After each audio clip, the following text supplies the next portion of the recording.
All right, sisters, let's have this talk. Fresh out of the gym, y'all already know what it is. Y'all know what it is to work out. So I want to talk to you about this fat burning thing, losing weight. And this is, of course, for my ladies over 40.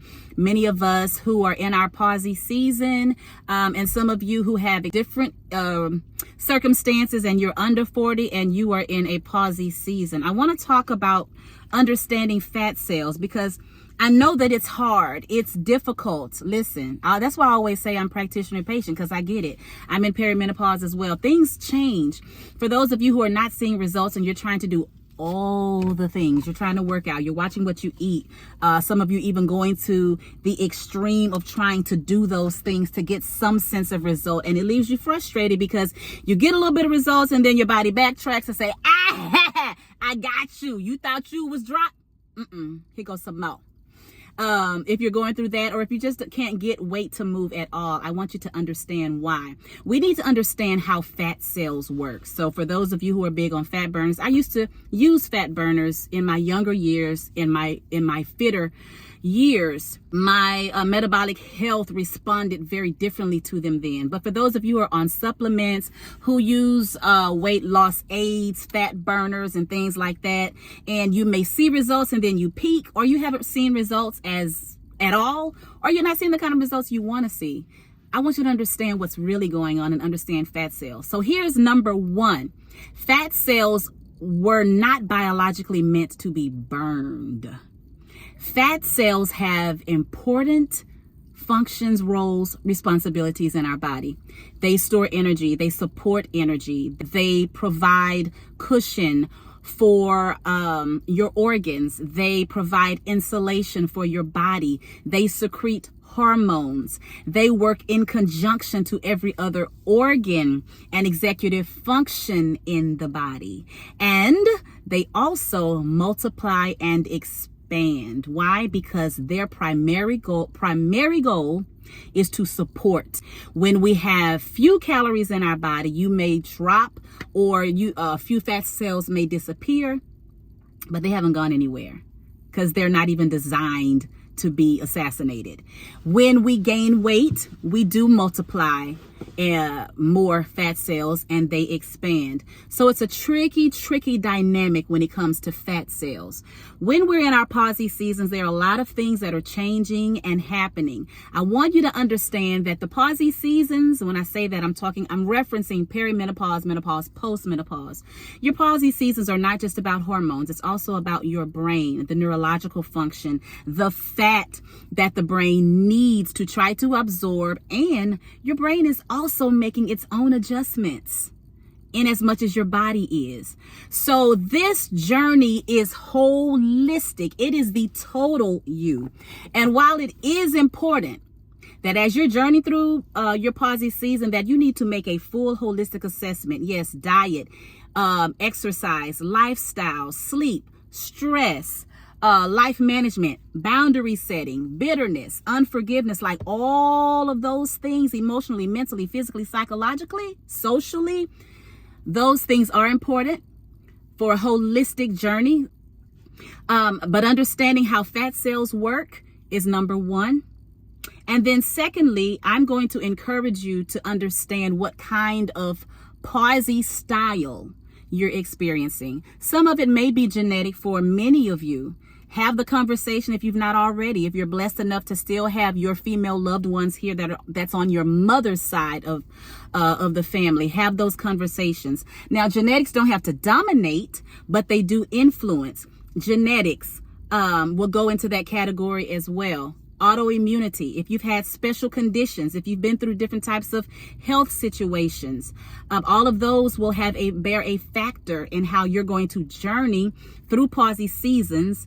Thus, how you're going to see results or not see results, or the lag in seeing results. I need you to understand how estrogen works so that you know why the body is responding the way it does.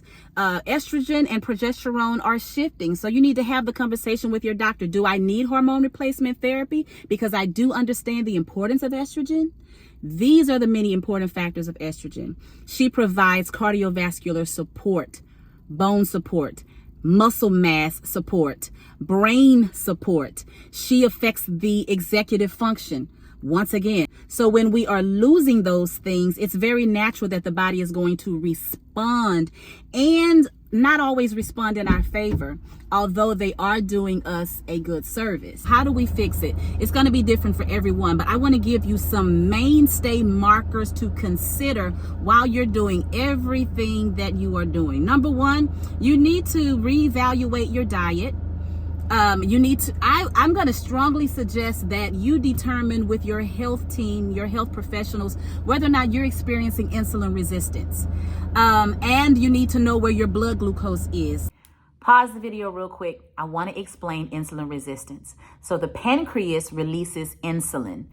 Our body's cells don't know how to respond to the insulin. So the pancreas releases more insulin and keeps producing more insulin, and the body is just backing up on it. What happens is the blood sugar spikes, and it results in symptoms like weight gain, stubborn weight gain. You're working out, and you cannot lose the weight. Extreme cravings. You're eating all times of the day, and it's like this never-ending urge to continue to eat. Those are examples of insulin resistance. And you do not have to be diabetic to have insulin resistance. With all of the shifting and the changes, adjustments that are going on in our bodies, it is highly likely that you can experience insulin resistance. All right, now back to the video. The controlled glucose monitors are really great to wear so that you understand now at this point what kind of foods will spike your insulin. And let me say this, it's not the same for everybody. So you may have joint conversation about it, but what spikes your glucose may not be what spikes your girlfriend's glucose. It's not automatically corn. It's not automatically rice. Those nutrients are going to digest differently and assimilate differently for everybody. Your body's going to read it differently. Every body is going to read it differently. So I always say now is the time to increase your protein and your healthy fats. Why? Because we lose collagen, we lose muscle, and we also lose the speed of which we're able to build muscle and maintain muscle. I want you to understand just how important estrogen is and progesterone is in your body. Estrogen is not just for sexual health and reproductive benefits. It affects your cardiovascular system. That's why a lot of you may be experiencing out of the clear blue in your palsy season, high blood pressure, high cholesterol, and triglycerides off the chain. Because estrogen and the decline of estrogen is going to affect your bone health, your cardiovascular health, your neurological strength and ability, your mood. Visceral fat is going to grow. Remember, that's the invisible fat. That's not the subcutaneous fat that you can feel. It's going to affect all of those things. And so you need to understand how estrogen works. So it's not just based on a supplement or a pill or a quick fix. These things take time. I want you to consider making sure that you know whether you are insulin resistant, that you understand what's going on with your estrogen and your progesterone. So yes, get a full blood, full hormone panel done. I want you to make sure that you understand what's going on with your thyroid gland, because your thyroid gland also messages development and function in your body. And I also want you to talk with your health team, which I recommend a menopause trained health team, whether or not you're going to need hormone replacement therapy. Now, in a society, a culture where it is so heroic to do all things natural, there tends to be a cloud of shame that overpowers women when they are no longer able to see results doing all of the things that we once did.